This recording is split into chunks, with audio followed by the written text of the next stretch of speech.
All right. Hello, and welcome everyone. Welcome to the Ward 11 quote unquote convention event. My name is Devin Hogan, and I've had the pleasure to serve as your Minneapolis DFL chair since 2018. As a person who has voted Democratic their entire life, a farmer who runs a cooperative market garden on Nicollet Avenue, and a laborer who serves as the parliamentarian of my union's local, I'm very proud to call myself a DFLer. Also during this Pride Month, I'm super proud to be out as a queer and non-binary person. I want to say that representation matters and I see you. So as your party chair, I've helped to spearhead the effort to reinvent the caucuses from scratch and to put them on the internet this year due to COVID.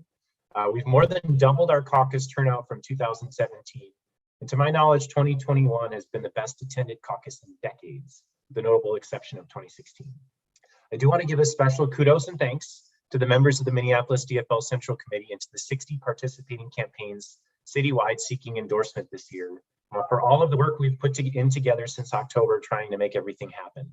Also a special shout out to our ward committees who are putting on these events today. And thank you also to everyone who's attending live or recorded during this hot summer Sunday. So the purpose of these events is for you to get to know the candidates better and to give the candidates an opportunity to have more time to explain why they're asking for your support. We sent out a form for delegates to submit questions, and these questions will be used for the candidate forum in the second part of today's event. Now, as your DFL chair, actually endorsement is my favorite part of all the different work that we do. It's Democrats agreeing that this is the person who most supports our values as Democrats. In a big tent, there's always going to be disagreements, but endorsement is about emphasizing coming together. I think that's pretty cool, and it's something we should celebrate as our party. Now, my second favorite part is I get to flex about how your ward in particular has influenced my life in Minneapolis and how it's meaningful to me. And Ward 11, I am pleased to say, I think has some of the best parks in the city. I'm not talking about Nokomis, actually Pearl Park is one of my favorite parks. And same as well with the Minnehaha Creek as it winds through the Tingletown neighborhood. I would also, I guess, venture to say that the Tingletown neighborhood itself is a park.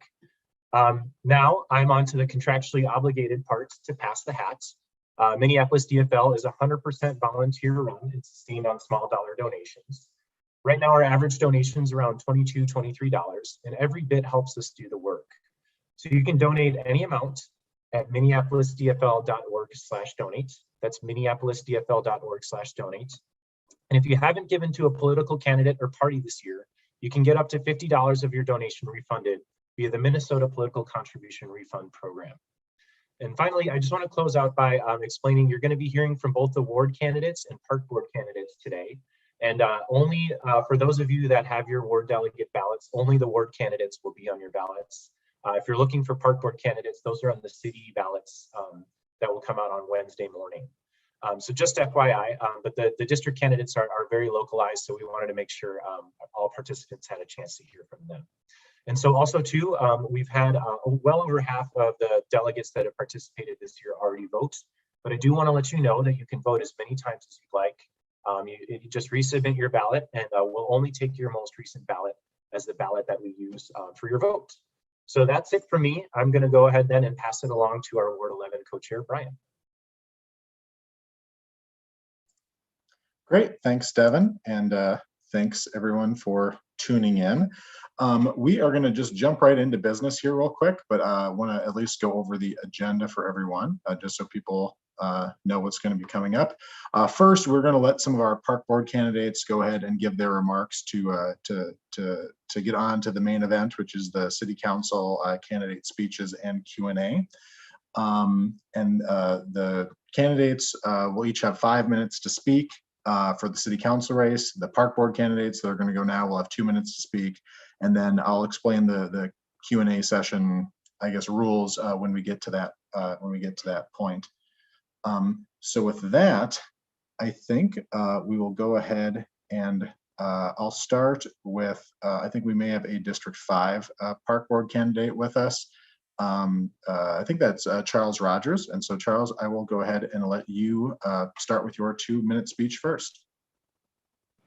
Okay, thanks for having me. My name is Charles Rogers. I've lived at 46 in Portland for about 35 years, small businessman for those 35 years. I'm running for park board because I've actually had involvement with the parks for the last 8 years. And I just feel like it's not functioning the way it should be functioning. There's a lot of dissension on the board, and I think I can bring some leadership to the board. I'm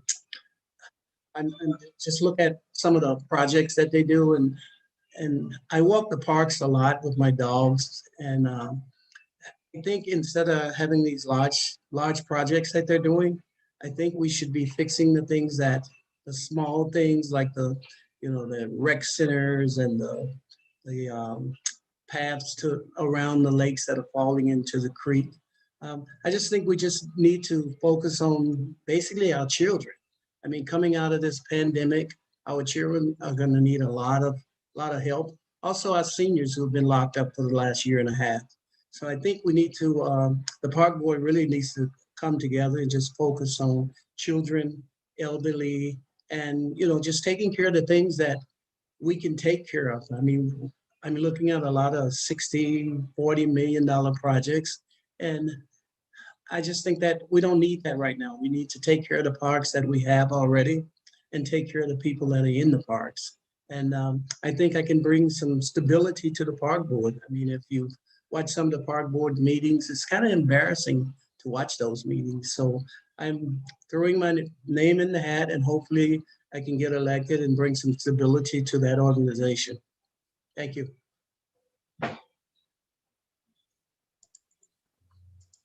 Great, thanks, Charles.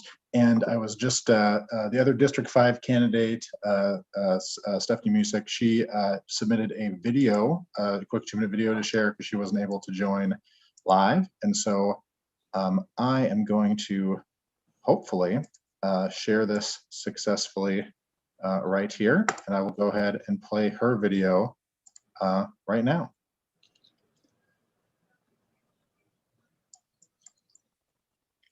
Hello, I'm Stephanie Musick, your 5th District Park Commissioner. My approach to politics is one of public service, and I believe that my experience makes me uniquely qualified to represent you on the Park Board.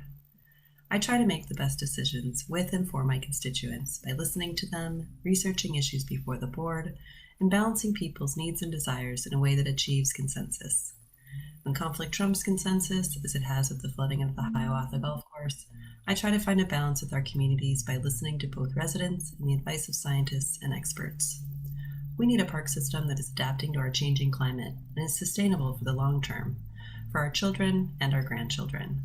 My focus will always be to make the best long-term decisions for the park system and the residents of Minneapolis.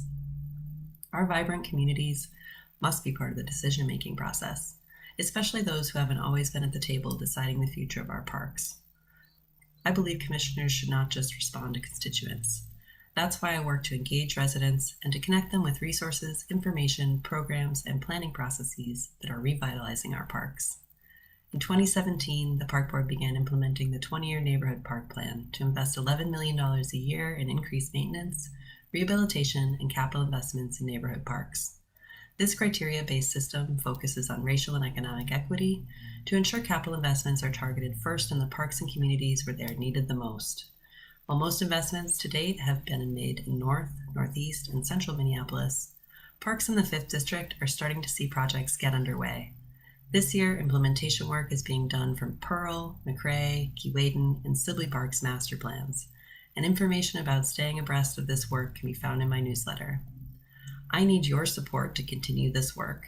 If you have any questions about me or my campaign, please reach out directly or go to www.musichforparks.com. Thank you. All right. So with that, our Ward 5 Park Board candidates are completed. And we'll go over to our Ward 6 Park Board candidates, starting with Kathy Abeni. Hello, Ward 11. My name is Kathy Abeni, and I'm running for Park Board District 6. Thank you for being delegates, and thank you for participating in this important process. Throughout this process, I've tried to speak with as many of you as possible, and frankly, I've been blown away. Minneapolis, the city that I love, is filled with beautiful people who care about each other and our city and our parks. Speaking with all of you has reminded me why I love it here so much. Being a Democrat has always been an important part of who I am. To me, the Democrats are the party of ideas, the party of equal rights and fairness, of justice and peace. To put it boldly, I've always thought of us as the party with moral authority. But in recent times, that moral authority has turned to moral outrage, and I admit it's been hard. And so the question is, what are we going to do about it? In all my discussions with all corners of the district, it's noticeably clear that people are ready for progress and ready to make sure our city moves forward with the fairness that we know is at the heart of our shared values. Another thing that's clear is that we need leaders who can unite us and lead us to a future where every one of us can prosper. We need leaders who will be committed to working together on solutions. We need leaders who will be willing to say yes, but will also have the courage to say no when they need to. As a civil engineer who's been working for decades in the public sector, I'll be ready on day one to grapple with the business of the Park Board. I will be committed to following the mission of the Park Board and making our parks and recreation programs better and more equitable than they've ever been. If we do this right, there'll be more opportunities for kids and young people to develop and explore and to grow up and into their own. There will also be more access for people of all ages and abilities. If we do this right, we'll be stewarding our natural resources, progressing on climate change, and preserving habitat. If we do this right, we'll be leaving a legacy like the one that we inherited, one of the greatest park systems in the country, a system that holds all of this amazing public land in the commons for each and every one of us to use and enjoy and be a part of. This is for the common good, and it connects us. I won't perform or pander because what's at stake is too important. I'm stepping up as a citizen who believes in the future of Minneapolis, and I know I can help lead us there. Thank you for your time. Great, thank you, Kathy. And then I will move over to Barb Schlafer. Barb, are you on? Can you hear me? I can, go ahead. Great. Thank you all, Ward 11, specifically Wyndham and Tangletown. I'm running for the Park Board because I believe we need leaders on the Park Board focused on the environment, kids, and the long-term sustainability of our wonderful park system. I first jumped into this race out of environmental concerns for our creeks, rivers, lakes, and trees. We have an epidemic of invasive species and loss of habitat. The effects of climate change are bringing increased flooding and heat islands to Minneapolis. The Park Board needs to own its responsibility to protect natural resources, restore water quality, and refrain from developing or mowing every square foot of parkland. We must address environmental injustices through data, listening, and resource allocation. Secondly, I'm focused on the tremendous capacity of our neighborhood parks to serve youth and strengthen communities. I'm advocating for an increase in funding for neighborhood park programs. We can activate our neighborhood parks through our 49 recreation centers with more high-quality programs and staff accessible to all kids. Vibrant neighborhood park programs can make our communities safer and stronger.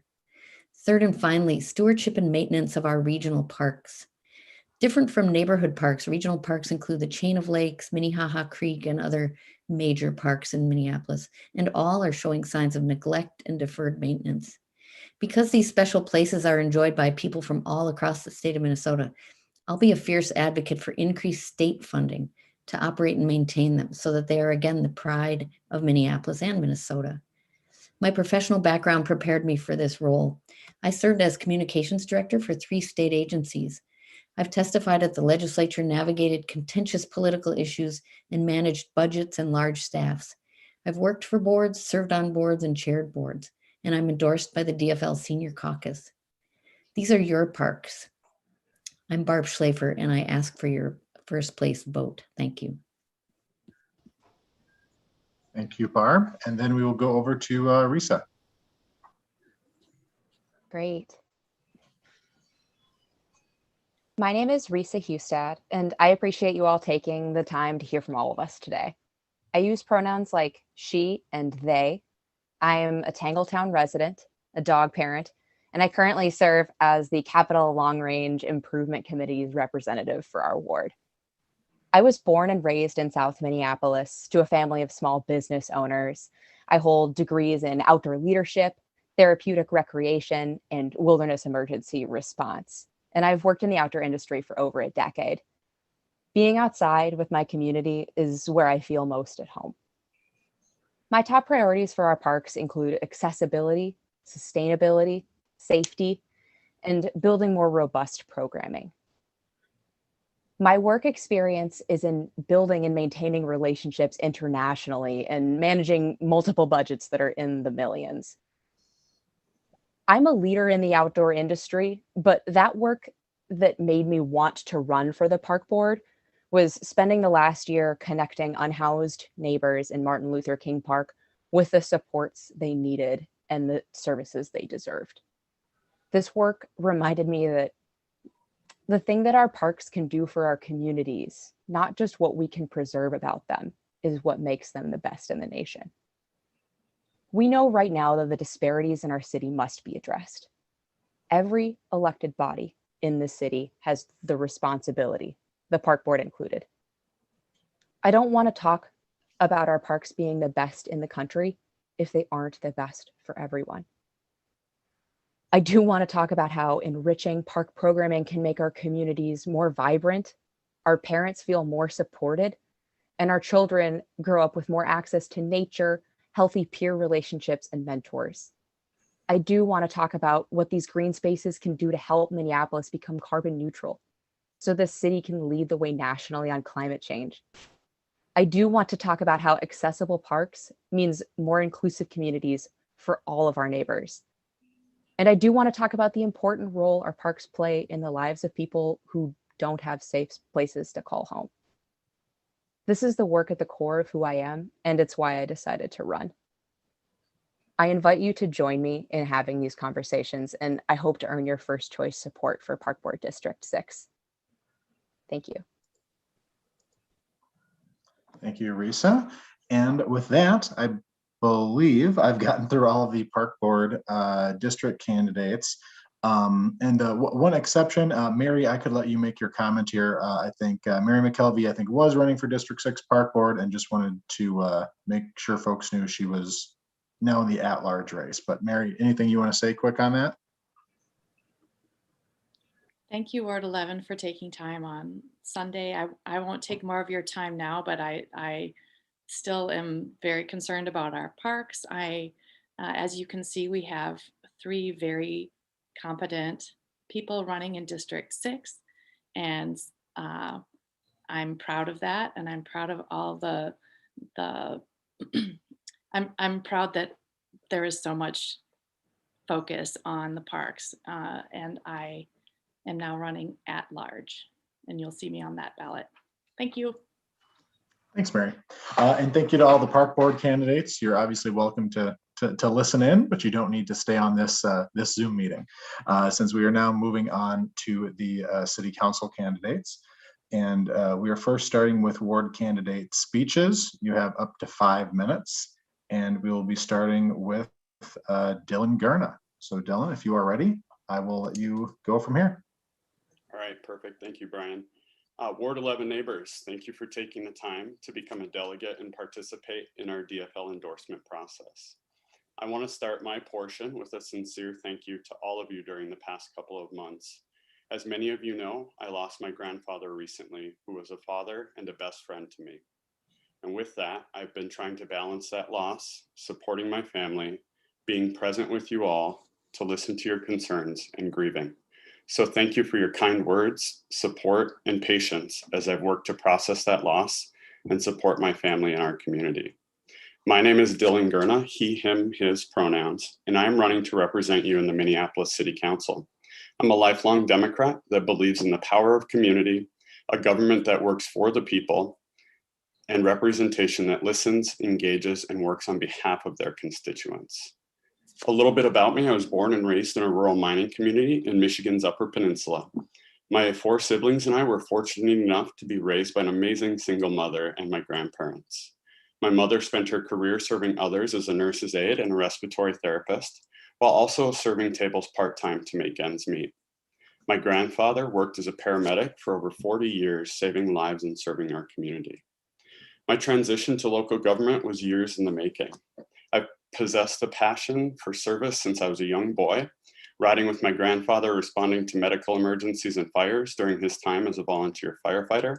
And as a teenager, I got involved heavily in volunteerism for our local fire department and ambulance service. I volunteered with the American Red Cross Disaster Action Team, supporting community members who lost everything in fires. I also volunteered at a youth camp focused on providing CPR and first aid skills for 12 to 15-year-olds. Growing up, we faced many financial challenges, much like members of our own community, and had to lean on support through food and other assistance programs. At 18, after having come out gay to my family, I moved to Minneapolis. And I've spent the greater part of the past 14 years living in various parts of our city, having moved to Ward 11 in 2019 from North Minneapolis. Since being in Ward 11, I have lived in the Winona neighborhood and currently reside in the Windham neighborhood. Minneapolis has always been a beacon of hope for me. As a young man trying to get my feet planted firmly, the city offered opportunity, support, and hope for a strong future.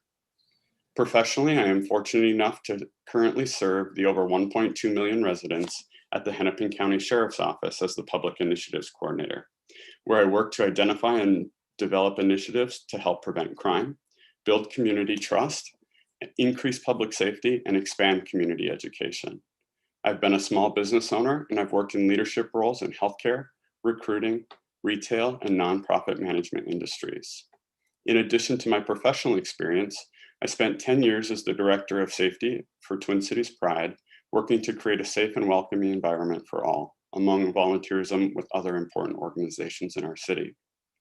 I moved to serve on the City Council in light of many critical issues facing our city, and these issues are personal to me. Having experienced homelessness myself, violence in our community, discrimination, issues with housing, and others, I feel that my lived experience feeds the desire to support our community. And I believe words of elected officials matter. We have to start with our fundamental responsibility of keeping our community safe. And that starts with implementing smart public safety policy reforms, tackling violent crime, and investing in mental health and violence prevention. We can and we must do both.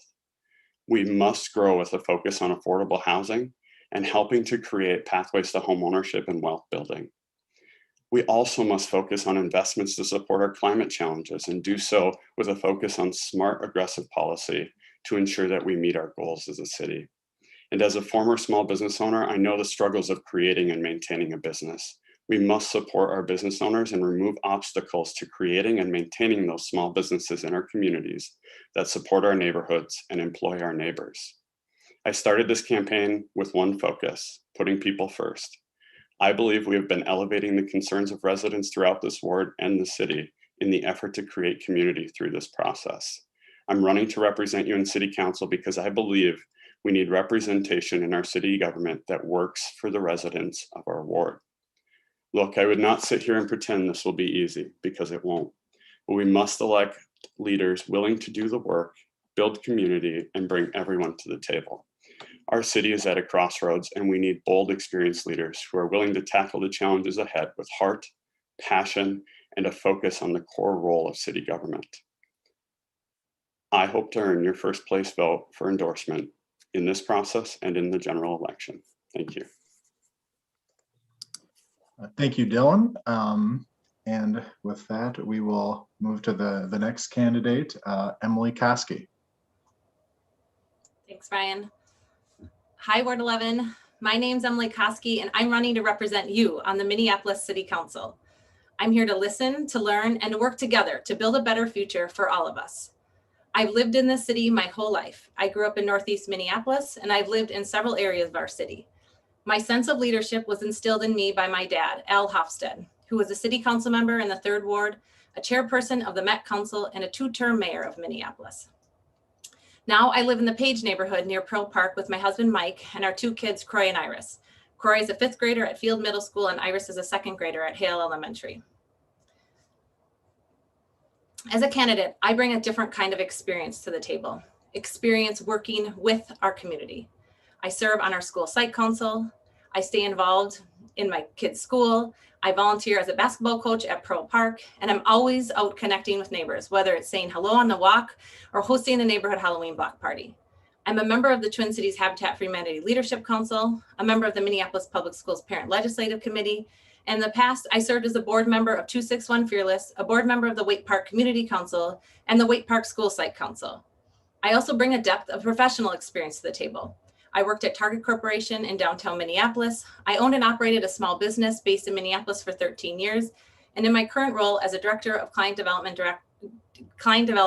for a consulting and staffing firm, I work with dozens of businesses across the Twin Cities to connect them with marketing and communications experts. My experience shows the perspective I will bring to City Hall. It shows I will work for this community because I am a part of this community. We need to be looking forward. We need new leaders, leaders that are prepared to take on the unique challenges that our city is facing. We have a long road to recovery ahead of us post-COVID-19 pandemic. A lot of work yet to be done to address racial injustice and inequity, and perhaps the most prevalent challenge on our minds, public safety reform. This moment requires elected leaders who will work together, bring all voices to the table, and find real solutions. Our leadership should not be operating in a vacuum. No one person, no one city council member can single-handedly solve every challenge and address every issue that faces our city. Our best chance, our best path forward is one that brings all of us together. Our city council member must be committed to seeking out, listening to, and collaborating with all members of our community, with other officials, with organizations, and with experts, even if that means listening to and engaging with ideas that challenge our inconsistent with their preconceived notions. I believe that being the city council member for Ward 11 is about being part of the community and being aware of the issues that affect our neighbors' day-to-day lives. Our community doesn't just want a representative on the Minneapolis City Council, we want a voice on the Minneapolis City Council. This race is about choosing the type of leader we want to represent us. It's about finding leaders who will meet the needs of our community. I am a connector. I am a strategic problem solver, and I bring a balanced approach. It is my personal goal as a candidate and as a city council member to have each member of this community seen and heard. I will continue to immerse myself in our community, engage in open conversations, earn your trust, and bring your voices to the table. It's time for us to work together to make our community safe, fight for justice and equity, support our businesses, create affordable housing, and sustain our environment. But it's not just about my vision for Minneapolis. It's about our community's vision for Minneapolis. I want to hear what's important to you and what you want from your city council member. I launched this campaign for city council just 5 short months ago, and since then, I have worked hard to be the leader our community needs. I have connected with members of our community, built relationships with leadership and organizations citywide, and consulted with experts on all matters affecting our city. I've held meet and greets in each neighborhood in Ward 11, reached out to local businesses, connected with neighborhood associations, and built relationships with local community leaders. I am proud to have earned the endorsement of the Minneapolis Area DFL Senior Caucus, the Minneapolis Firefighters Local 82, Operation Safety Now, and Women Winning.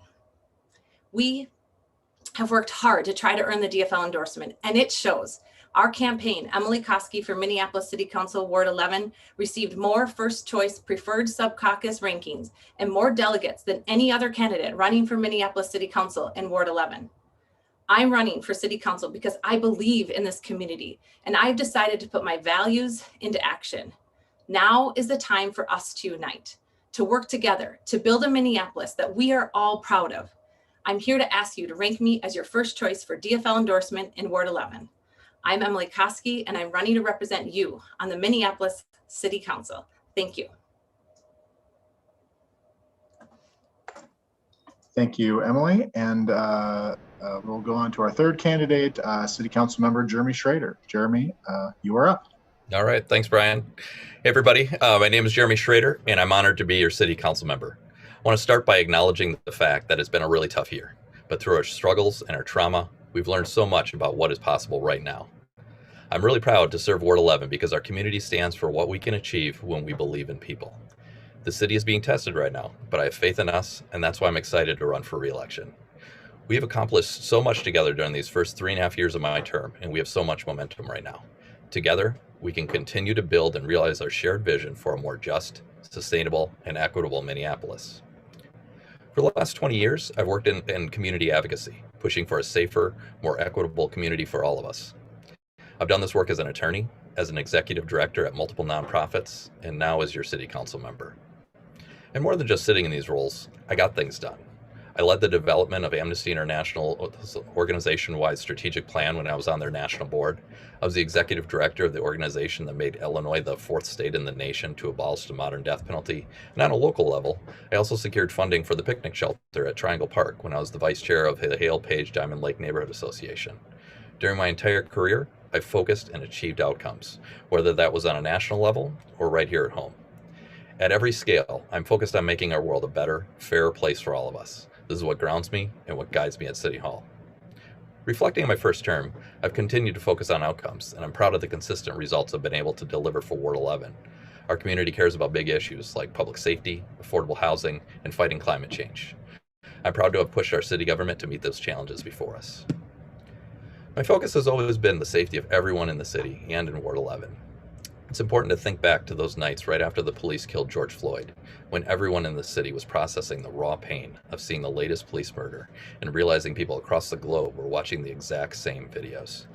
Our city needed to be brought together and something had to be done.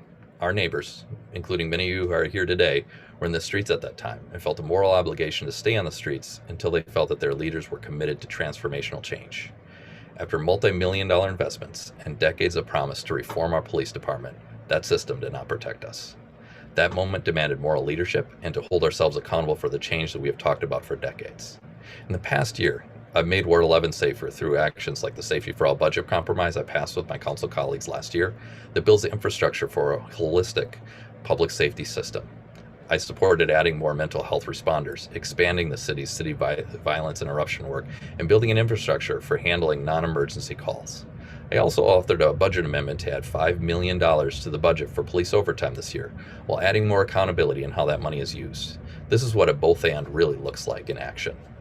I've also voted for every officer that the mayor has proposed to fund in the budget during my time on council. And most recently, I'm one of the authors of the Transforming Public Safety Charter Amendment, which empowers voters to create a new Department of Public Safety, including armed and trained law enforcement, but also adding so much more by including mental health responders, victim services, and violence prevention, all working together to make us safer and preventing harm before it's done. Everyone deserves a safe, stable, and affordable place to live, and I intend to get us there. To get to this goal, we need to preserve the affordable housing we have and create new affordable housing. On preservation, it means empowering tenants and giving good landlords the tools they need to keep their housing affordable, like my advanced notice of sale ordinance and my upcoming tenant opportunity to purchase ordinance. I've also had a success in creating new affordable housing by authoring the inclusionary zoning ordinance, which holds developers accountable by including affordability in new developments. I've also expanded the zoning code to allow ultra-affordable, sustainable housing. Providing safe, stable, affordable housing takes innovation. It takes changing and challenging the housing market to do more, something I've consistently done in my term at City Hall. We can't afford to wait for leaders to catch up to this crisis. We need leaders with a track record like mine who understand what it takes to get results right now. We need to have the courage to confront our climate crisis head on and to make sure Minneapolis is doing everything it can to keep our residents and our natural resources insulated from harm. And that's why I led efforts to declare a climate emergency in our city, providing us a platform to do more. Some of the ways I've supported this work is by authoring the Sustainable Building Policy and a social cost of carbon for the city. Finally, the city recently won a national award for my ordinance on residential energy disclosure, which helps home buyers and renters compare the energy efficiency of their future home while pairing this information with programs to help pay for green improvements. We absolutely need to take action now, and I've been leading the way at City Hall. I've done the work to build the relationships to make the city and the state work for Ward 11. I'm proud to have earned the endorsements of Attorney General Keith Ellison, Congresswoman Ilhan Omar, State Senator Scott Dibble, Hennepin County Board Chair Marion Green, Hennepin County Commissioner Angela Connolly, and State Representatives Jamie Long, Emma Greenman, and Aisha Gomez. I'm proud of these endorsements because these are fellow community leaders who recognize that leading is about improving outcomes in people's lives. As I've said, I'm focused on outcomes. I continue to fight for workers' rights and a more equitable workplace, and I'm proud to be endorsed by the unions such as SEIU and AFSCME Council 5. I've led on the environment, leading the way for Minneapolis to climb to number 4 ranking in the U.S. city energy policy, as well as earn the endorsement of the Sierra Club. I've worked to make our city more inclusive, and I'm honored to be receiving the endorsements from nonprofits like Take Action, Stonewall DFL, and Outfront Minnesota. These organizations have placed their faith in me to make pragmatic decisions required to make Minneapolis a safer, more equitable place to live. Going forward, we have a choice. We can work hard for our dreams or fall back on our fears. After a career of working for a better world, I ran on a platform of pragmatic optimism. I've gotten a lot done in these last 3 years, and you can learn more about it on my webpage, jeremyschroeder.org. Thank you so much, and I hope to have your support. Thank you, Jeremy, and thank you to all three of our council candidates for their remarks. So now we're going to move on to the question and answer portion of the convention, the virtual convention. We had a great number of questions come in from folks in advance, from people across Ward 11, which is great. We're not going to get to them all because there's not enough time with 3 candidates to be able to provide substantive answers, but we'll try to see if we can get to 10 or so questions. Encourage the candidates to try to keep your responses to about a minute, but 90 seconds is when I'll cut you off, understanding that some topics are a little too complicated for just 60 seconds. So with that, we'll do kind of a back and forth as far as order. And so I think starting with reverse order, from the speeches, we'll have Jeremy go, then Emily go, then Dylan go on the first question, and then we'll bounce around on order just so everyone gets a chance to answer first and answer last. So I'll start with, there were a lot of questions on safety, as one would expect. And so narrowed it down to one that I think captured it pretty well. This is a question from Mary in Ward 11. What is your plan to create a safer city to prevent police violence on minorities, reduce homicides, violence against citizens, and protect properties? And so we'll start with you, Jeremy. Sure. So in 90 seconds, I would say, I would go back to I'm one of the authors of the Transforming Public Safety Charter Amendment, and that is to create a new Department of Public Safety, much like the state has. And that's really to really acknowledge the fact that we can do so much more and better respond to people's calls for help here in Minneapolis. Right now, if you call 911, you most often get a armed officer, and we can do so much better. Other cities have done so much better when it comes to a homeless response, to mental health response, to victim services. We need to learn from them.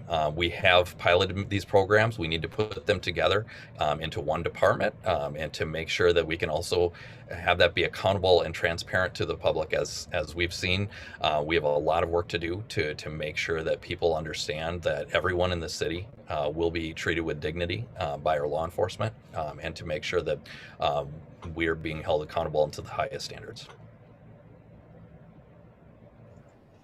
Great. Emily, same question. Thank you.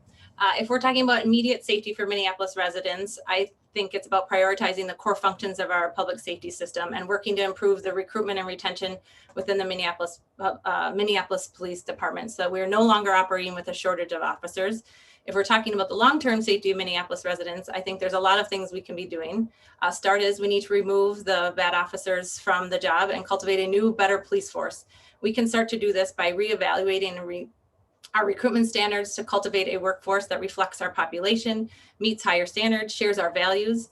We also need to work with our government affairs staff and state legislators to pass laws that better enable a city to remove bad officers from the job and prevent rehiring. We also need to be conducting regular surveys and times to connect with Ward 11 residents, with our officers, to gather their feedback on policing and public safety issues, to address issues before they infect the department's culture. We also need to support the good officers. We can start to do this by supporting their professional development, increasing mental health support, and seeking to create a path of police officers that have a better access to well-being resources. We also need to be seeking dramatic improvements in race-based public safety and equity, and rebuilding the trust of our Ward 11 residents with our police department. On top of this, immediately and long-term, we need to make large and important investments in our violence prevention programs that have been proven to be successful.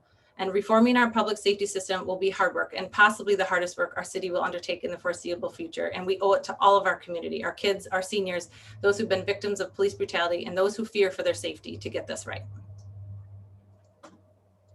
Thanks, Emily. Dylan, same question to you. All right, thank you. And thank you, Mary, for the question.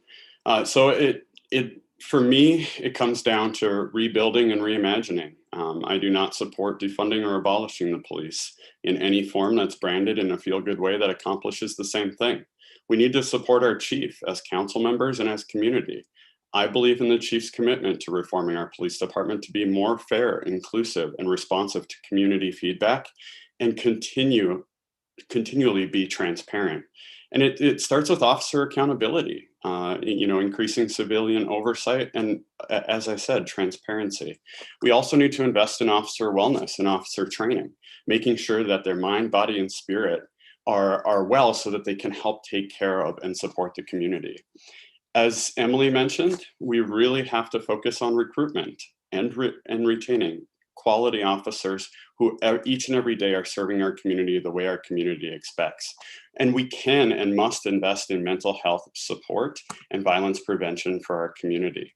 It's things like de-escalation tools such as BolaWrap and other innovative technologies that the reason why I don't support defunding is because we actually need to invest in equipping our officers with the tools to be able to de-escalate conflict and support our community members.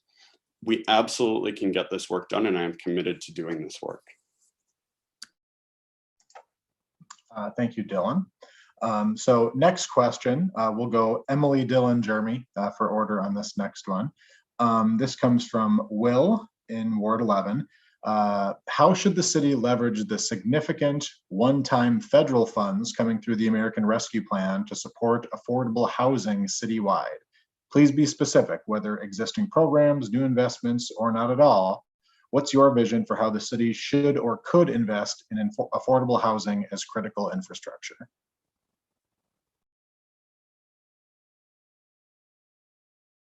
Oh, you might still be muted there, Emily. Sorry. Thanks about that.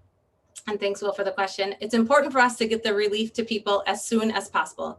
And that would be my priority. I would want these dollars to go to current programs that have been successful to make them even stronger, instead of creating new programs that would take much more time to develop.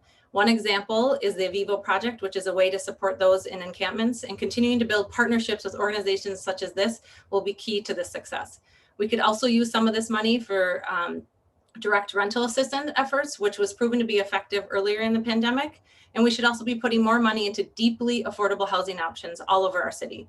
Again, we need to get these funds to people as soon as possible. All right, Dylan, same question to you.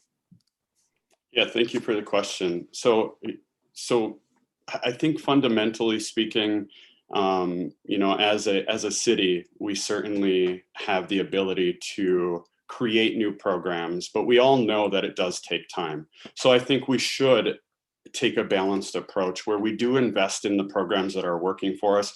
And we also have that discussion about what is not working and put those programs to bed.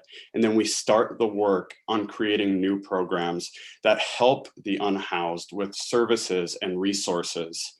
As Emily mentioned, one of the very successful programs and projects thus far with the Avivo project has proven to be somewhere that we would want to invest in strategies such as that. And the direct rental assistance, on top of supporting the development of both rental units and creating pathways to home ownership through whether it be condos or single family homes. I believe that we can tackle this, and this funding will absolutely support that. Jeremy. Thanks. So I agree with my other colleagues that are running. We need to get the money out as quick as possible. But the one thing that hasn't been mentioned is the federal funding is coming in really two phases. And so this first phase, the focus really needs to be on getting that money out to the folks that really need it. And I want to carry that theme onto the second part. Like as we talk about more long-term solutions, we need to look at what's working, some things and look at how do we get people into stable, affordable homes in the long term. Something like the ordinance I'm working on right now, the Tenant Opportunity to Purchase Act, that would create home ownership for people that have been living in their home. Simple solutions like that are ways that we're going to get people in housing. I would say the Vivo project is a good program, but it is good at what it's supposed to do. It's supposed to give people a temporary place to live. It is not a long-term solution. And I think we need to be very cautious about how much money we spend in that. We need to be thoughtful about how we are going to actually get people out of homelessness and into long-term housing stability. And that's where we need to really focus on how all these programs go together, where we don't overly invest in shelter, but we meet the need. And then we are able to get people on a pathway to stable and affordable homes. Great, thank you. And for this next question, we'll go Dylan, Jeremy, Emily for order. This question is from Craig in Ward 11 on business climate. He says, please explain your thoughts on promoting a positive business climate and strong economy for the city, recognizing that your policies on taxation, transportation, and housing all play significant roles in contributing to the growth in businesses and the local economy. And so we'll start with Dylan. All right, thanks for the question. So at the fundamental or the ground level of this, I think we've talked about it today, and we continue to have the conversation around public safety. Our business owners want to make sure that their businesses, their employees, and the community that they serve are safe in our community. So that's where we start. Beyond that, we have to listen to our business owners, understand their concerns, and remove obstacles in our city's permitting processes, and licensing to help make it easier to start a business in our city and to maintain a business that works in the community and invests in our local communities and our neighborhoods and employs our neighbors. I think that at the ground level is the way that we truly transform and continue to keep the business community healthy in our city. Okay. Jeremy. Sure. I think the question talks a little bit about what we need to do for a positive business climate in the city, but it's different for what down here in Ward 11. We don't have the density that's going to support a lot of the businesses that people look to statewide. So I apologize for not answering the question, but I think it's going to be more relevant for folks on the call to really talk about what I have done to support businesses down here. I think I'll touch on the permitting process. That is something while it is laborious, I have worked with I'm part of the committee that works on that, have worked with staff to really make sure the businesses here have a smooth path forward. And some of that is just having good communication. We had one business that was working on opening, and they were getting wrong information from a contractor who was saying the city was holding up a license. And I was able to turn that around within a day to just make sure that we can keep businesses getting them what they need and getting things going forward. It also means supporting it when we have new restaurants that are coming in, making sure that they're connecting with the neighborhood organization, that they're connecting to talk about what their vision is for their business that they want to work in Ward 11, and then connecting them with their future customers and making sure that is going to be a positive thing when they open up. And then it means looking out for our BIPOC and women-owned businesses. We also don't have a lot of the diversity that other parts of the city have, and one of the challenges in Ward 11 is really supporting our BIPOC business owners and making sure that their needs are heard. While there are many programs to support BIPOC and business and women-owned businesses, a lot of times they focus on like an area and a density. We just don't have enough of them on one street or in one area, and we need to make sure that they are supported here in Ward 11 and they get all the same resources as other parts of the city. Thanks, Jeremy. And Emily, same question to you. Thanks. Yes, as I mentioned before, I bring a depth of professional experience. I worked for Target Corporation. I owned and operated my own small business as a woman business owner. And in my current role, I work with companies small to large here in the Twin Cities. I'm part of this business community here in Minneapolis, and I understand what it will take to build a positive business climate and strong economy here in Minneapolis. There is no shortage of the challenges that are facing these businesses. And our local businesses here in Ward 11 are part of our community. Our neighborhoods are made better by the local businesses and our storefronts. The COVID-19 pandemic has hurt our businesses and left us with empty storefronts. And we need to aid our businesses in their efforts to recover from this pandemic. In order to do that, we do need to review our inspections and licensing process to ensure that we're prioritizing safety, efficiency, and does not tie up our businesses and our entrepreneurs in unnecessary red tape. And I believe that we need to designate a small business liaison with the city coordinator's office to handle complaints, questions, and issues that our small business owners face. We also need Minneapolis to fully support our workforce recovery. We need to increase the amount of living wage job opportunities citywide. And we also need to expand the tax base by aggressively partnering with local and state economic development organizations with a singular focus of adding jobs to our city. Thanks, Emily. We'll go back to the first order here of Jeremy, Emily, Dylan for this next question. This comes from, there were a couple of questions on environmental topics, but this one comes from Mary. What is your plan to improve and reduce industrial pollution and provide clean air and water, especially in minority communities in the city? First step is just holding them accountable, just making sure that every resource of the city is holding polluters accountable for what they're doing, and making sure they're within state and city law. That said, like there's so much more we can do, and it's so much I've been supporting. Like, I mean, it is something we have to change how we live. We have to change the market. We have to change and make sure that, you know, the emissions that we are seeing from businesses, that they are held accountable to that, and they actually pay a cost. That's one of the reasons I passed the social cost of carbon for the city, to make sure the city's leading the way, to show that we are taking into account our effect on the environment, taking responsibility for that in all of our decisions. That means expanding that and making sure that the city is doing all it can to hold folks accountable on that, and to make sure that that is, you know, hopefully going to, you know, change the market, to kind of change, to make that kind of transition a little easier. Emily. Thanks. I will partner with the Minnesota Pollution Control Agency to stand up for environmental justice on the north side. I understand they have pilot programs that have a more comprehensive approach to reduce pollution and provide clean air and water. And I'll continue to support that work. I will collaborate with the communities and with my colleagues most affected by having open and transparent conversations as these programs continue. We also want more green industry jobs. There is a lot of clean manufacturing work that can be done instead of what's currently being and currently happening.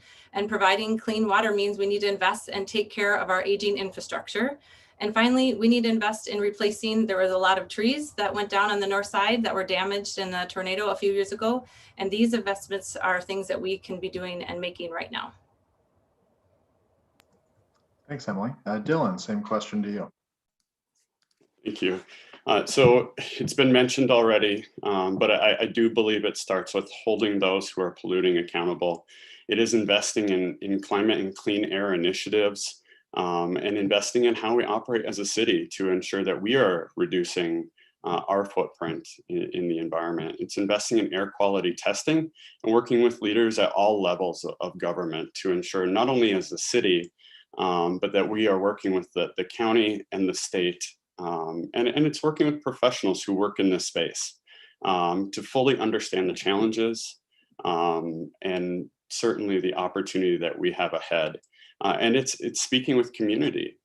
You know, Ward 11, obviously the south side of the city, but we're talking about you know, a challenge that's on the north side of the city, specifically in this question. I think we need to work with that community, and we need to understand what they're experiencing, and we need to understand what are some of those pathways to improving the air quality and that on the north side as well as throughout the city. Great. For this next question, we'll go Emily, then Dylan, then Jeremy. Coming back to the issue of racial equity, just how have you worked to advance racial equity, and what are your plans to do so in the future, whether personally or in your public life?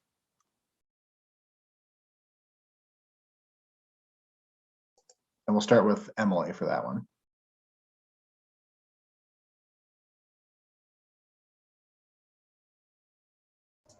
Oh, sorry about that.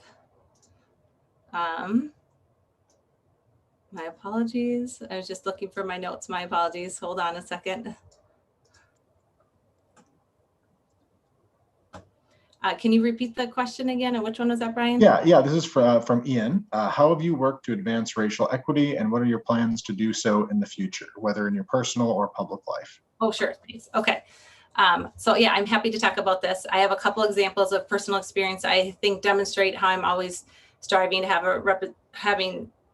representative and inclusive surrounding. As I mentioned, I'm a member of the Hale School Site Council, and my fellow council members and I were discouraged by the fact that the Hale Site Council was not a diverse body.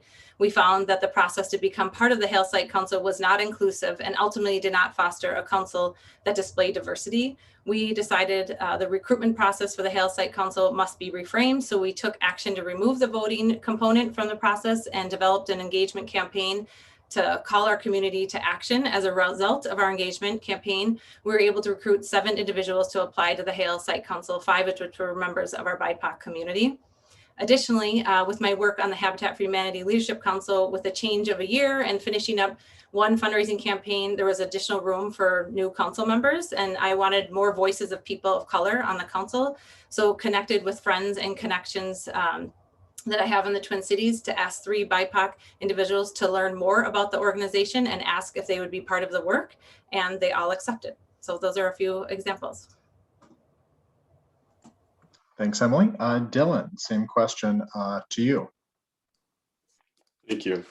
I will work as I have throughout my career, but specifically to this, to ensure that our city works for everyone.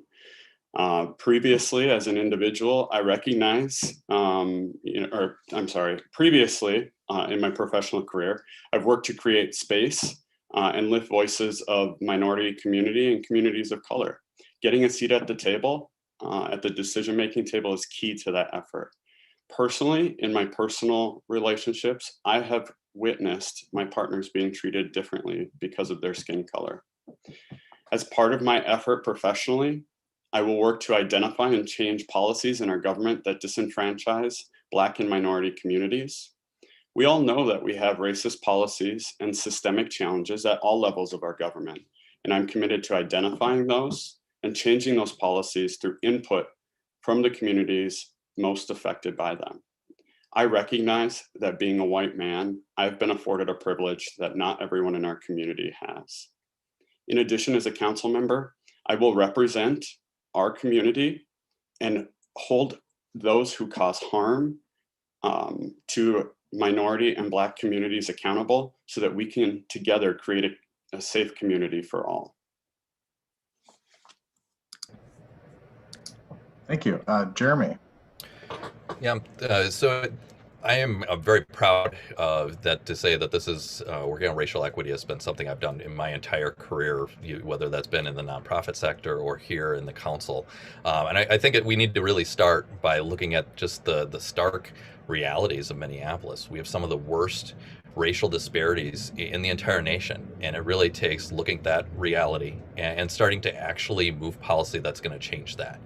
And I'm really proud to be a part of a council that, supported the creation of an Office of Violence Prevention, my first year in office, to really look at how we can better serve all communities in the city, communities that have been over-policed and also under-policed at the exact same time because of the racial makeup of their neighborhoods. I was really proud that we were able to create the first ever strategic and racial equity plan to really focus on how the city looks at racial equity and to make sure that race equities was front and center in every decision that the city's making, whether that's budget or even something down to even smaller policies. Also supported declaring racism to be a public health emergency here in Minneapolis. Also supported the Truth and Reconciliation Ordinance. This is something I don't talk about a lot, but I've done a lot more work on the international kind of human rights front. And it really, if we are going to get to the Minneapolis we all want, where you live does not determine your outcomes. We have a lot to learn from other parts of the country and also of the world to really look at how we listen and also, make right the wrongs of the past.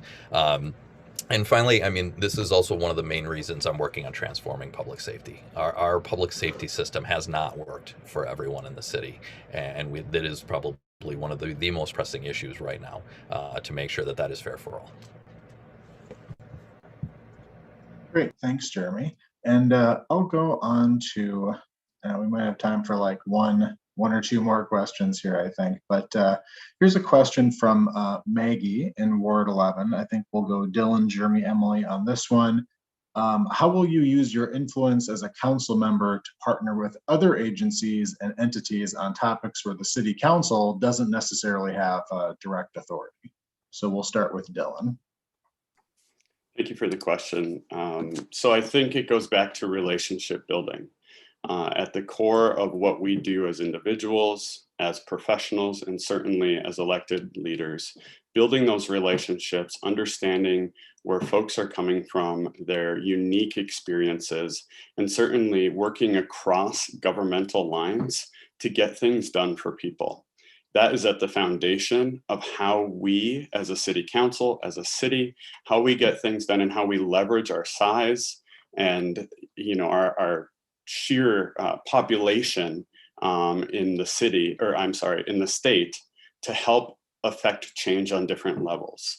I think it comes down to that. It truly comes down to those partnerships that we have, not only with other governmental agencies, but certainly the private sector as well, to help fully leverage that. All right, Jeremy. Sure, I would say that this is something I've done, you know, my entire career as a community advocate, working with different levels of government, different stakeholders to make sure that we create better policies to improve people's lives. And I've done that, continue to do that as a council member. I have a very long list of endorsements from other local officials, and that's because I've worked with them. Whether that is working with the Hennepin County Commissioner to make sure that when they purchased the hotel over in Windham, that they understood all of the concerns and the decades of problems that they were inheriting in purchasing that hotel. Or that is working with Representative Jamie Long on the state level to improve our state building code. Right now, we're limited by a state building code on how efficient we can require our homes to be. We're sadly very far behind where other countries are. And so being able to push to make that change to work with him. But also it means, you know, continuing to work with other organizations and other stakeholders, and that's something I've done in everything else. Right now I'm working on a project to upscale our bio waste and create biochar, and that entails working with the philanthropic community, working with folks that are creating green jobs, and working with creating a new market to really make this stuff a reality. I think what I really like about the question is you can't get anything done without making those connections, and how you do the work really shows how effective that solution is going to be. And Emily. Thanks, Brian. Yeah, I do. I love this question because it gets at the root of my candidacy. As I talked about it in my introduction earlier, I really do believe that our best chance and our best path forward is one that brings us all together.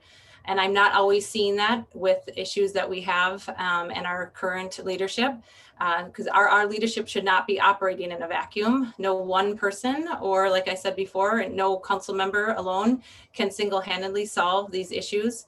Our city council member must be committed to seeking out, listening to, and collaborating with members of the community, with other officials, with organizations, and with the experts, even if that means listening to and engaging with ideas that challenge or inconsistent with their preconceived notions.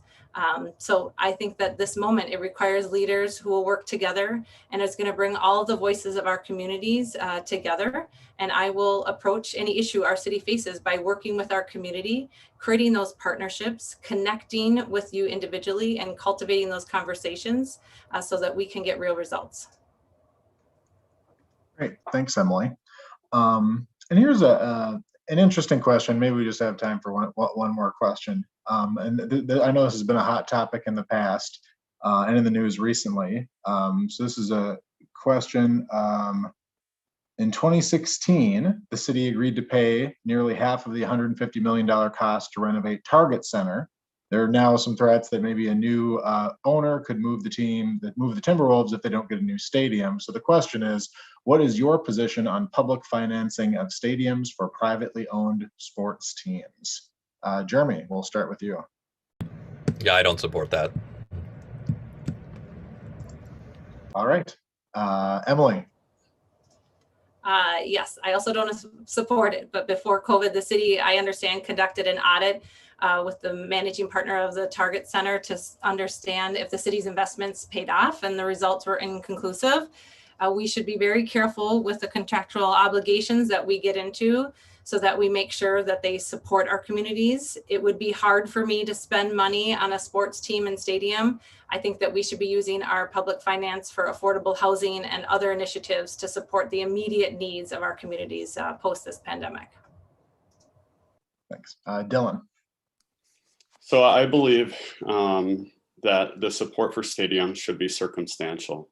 As we saw with US Bank Stadium, it helped to revitalize an entire downtown neighborhood, which ended up leading to the construction of more office and more housing, which of course are streams of revenue for the city. Target Field contributed to the development of the North Loop neighborhood and helped to connect LRT with the North Star.